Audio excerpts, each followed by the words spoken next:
নারীর প্রতি সহিংসতা রোধ সরকারের অন্যতম অগ্রাধিকার। অনেক সময় নারীরা নির্যাতনের শিকার হলেও তারা বুঝতে পারেন না কোথায় অভিযোগ জানাবেন। নারীরা যেন তাদের অভিযোগ জানাতে পারেন সেজন্য হটলাইন চালু করা হয়েছে।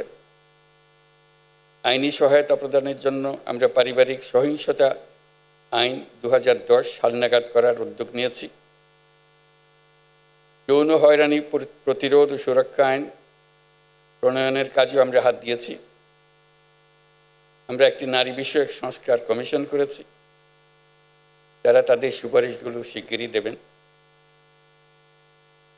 সম্প্রতি মহিলাদের উপর যে জঘন্য হামলার খবর আসছে তা গভীরভাবে উদ্বেগজনক। এটি নতুন বাংলাদেশের যে স্বপ্ন আমরা দেখছি তার সম্পূর্ণ বিপরীত। আমরা এই নতুন বাংলাদেশে নারী পুরুষ সকলের সমান অধিকার প্রতিষ্ঠা করতে অঙ্গীকারবদ্ধ। আমরা আমাদের সকল শক্তি প্রয়োগ করে এই অধিকার প্রতিষ্ঠা করব। আমাদের দেশের মেয়েরা অত্যন্ত সাহসিকতার সঙ্গে তার নিজ নিজ ক্ষেত্রে গুরুত্বপূর্ণ ভূমিকা রাখছে। কত বাধা পেরিয়ে দেশের রাজনীতি, অর্থনীতি সহ সার্বিকভাবে দেশকে এগিয়ে নিতে অবদান রাখছে। জুলাই গণ অভ্যুত্থানে বাংলাদেশের ছাত্র শ্রমিক জনতা মিলে যে অসাধ্য সাধন করেছে তার সম্মুখ সারির ভূমিকায় ছিল এদেশের নারীরা। ফেসিবাদী শক্তির প্রাণঘাতী অস্ত্রের সামনে হিমালয়ের মতো দাঁড়িয়েছিল আমাদের মেয়েরা।